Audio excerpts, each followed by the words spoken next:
Well, let's switch over to a few Chinese IPOs that are in the news lately and talk about what's driving those. So, an IPO that happened in China on the Shanghai market was Chinese memory giant CXMT. They are being valued at about 85 billion. That's a pretty large, I think, record IPO for Shanghai. Maybe in the same vein as SK Hynix, which listed in the U.S. market, which we reported on a couple weeks ago, and we've certainly seen pretty amazing results for SK Hynix as well as Micron and Samsung in the memory business. This seems like the Chinese equivalent of that. Was that your read, Aman? Yeah, I think so. And they're listing in China. So there's I guess, on the star market in Shanghai, right? You said so. It's a will be a domestic sovereignty premium, but only attracting Chinese shareholders. But it does seem like that whole part of the AI value chain is experiencing bottleneck, pulling in tons of investment, and good for them that they can get out in the Chinese market. But it means that they won't attract any U.S. investors or foreign investors, I guess. Well, another IPO that's being reported, this hasn't happened yet, but Moonshot, the maker of the Kimi K3 model, which just came out, is planning an IPO sometime in the next 6 months. Yeah. And it sounds like that will be valued at 30 billion, perhaps more. They're doing 300 million in revenue in June, and I would expect that to increase as we get closer to that IPO date. This will probably be a listing in Hong Kong. So that means that they will be able to attract international investors. I'm going to guess that they are not going to get any U.S. investors, though. There's nothing about the Hong Kong listing that prohibits U.S. investors or international liquidity pools, but the U.S. is navigating something called Executive Order 14105. That means the U.S. persons are basically not allowed to invest in Chinese AI firms, and there's some OFAC restrictions. And so I think what it'll probably do is it'll pull in some Middle East sovereign funds, mainland Chinese retail and institutional investors, and then European and Asian funds. Have you seen the early returns on Kimi 3, by the way? They released a preliminary version a couple of weeks ago. They're now releasing on July 27th, which will be tomorrow. They're releasing the full open weights and making it available to the public. Oh, well, it certainly seemed like there was a lot of people who were surprised at the performance and that they were at least getting very close to U.S. leading frontier models performance at a fraction of the price. I heard the same thing. So I heard, they're matching or beating frontier U.S. models like ChatGPT or Claude and key benchmarks. I don't know about the cost benefit. I think there's going to be there's a bit of a conversation happening among CFO friends of mine as to the difference between token maxing and value maxing. And that difference really is, if you just do the price per token, Kimi is going to be way cheaper than Claude, for instance, but it may take, Kimi extra effort, in order to do the same task. It may require additional cycles or more effort. So tokens are the perfect proxy for the cost. So really it'll come down to a cost benefit and can you get the job done for the task that I'm wanting to. But if they are close to the American models, even, within spitting distance, it's a shot across the bow for Anthropic and OpenAI, but it should mean that a lot of people will want to invest in Kimi. So interesting to see how that goes. But they could be capitalizing on it at just the right time, given the launch of Kimi K3 tomorrow. Jackie Moon holding the fate of Flint in his fingertips. He kisses the ball for good luck. Sweet sugar. It's good! Some news from last week, Databricks is raising at $188 billion valuation.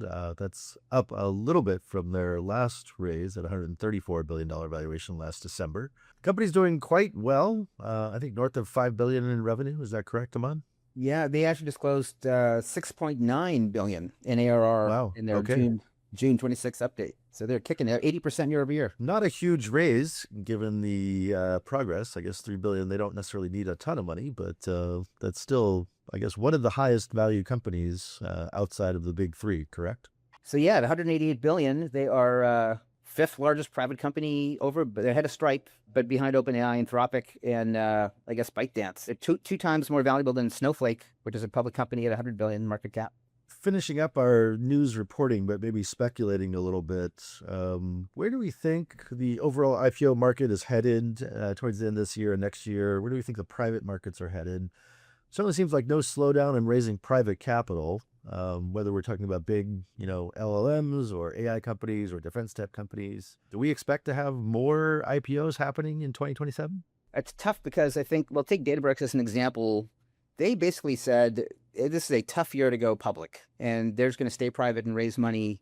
You would think if you're going to do a $3 billion new round and try to create liquidity for existing investors, the easiest way to do that would be to do an IPO. They're at $7 billion and counting in ARR. They're probably close to profitable, and I think they just decided that it's too crowded to go right now. There's a lot of volatility. We've seen how SpaceX got treated. Cerebras has bounced around.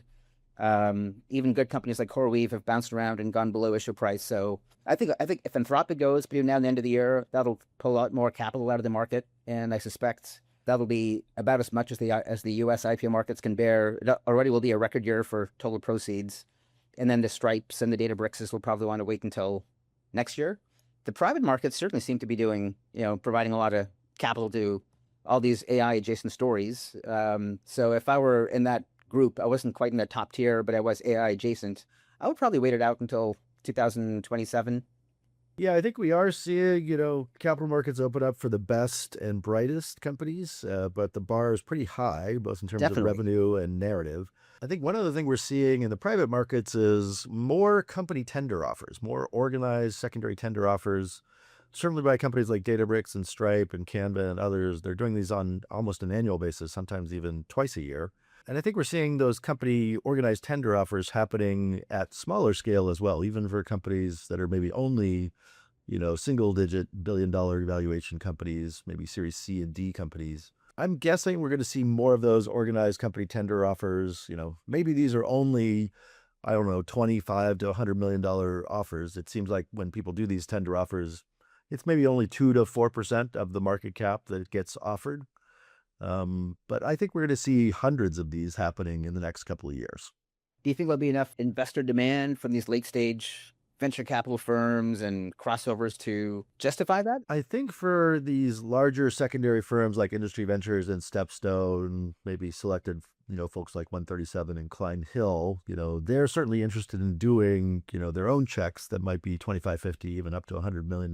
So that's probably big enough for a lot of these tender offers.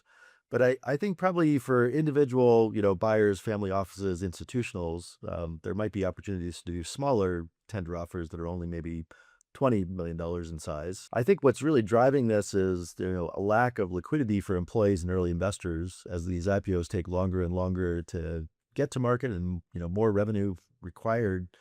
We're going to just see a need for liquidity coming from private capital markets. And at least as an employee retention tool for some of these companies, probably as demand, for DPI comes from, firms and early investors who want to get, out after maybe 7 to 10 years. I think we're going to see more of these organized tender offers happening in the market. Yeah, I buy that.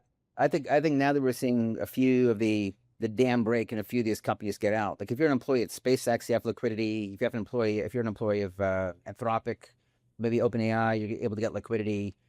To go to work for any other AI company, they don't offer liquidity. That's a competitive disadvantage now. So to get the best talent, to retain the best talent, it seems like that's got to be, that's table stakes, right? And that probably wasn't true 5 years ago, but it's true now. Yeah, and I think there's probably a lot of companies out there that are maybe outside that top 30 to 50, high flyer group. These are companies doing 100 million in revenue, maybe a couple $100 million in revenue, modest growth, 30 to 50%, still pretty solid.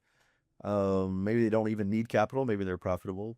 They're probably still 3, 4, 5 years away from an IPO or some alternative exit, and they're going to need some kind of way to, provide liquidity to their employees and early investors. And feels like, that's an amount of capital that could be absorbed by the private capital markets. Again, we're sort of guessing these are companies maybe valued at maybe $2 to $5 billion, and maybe they're going to be offering, 4 or 5% as a secondary offering. So sizable, but manageable for the private capital markets.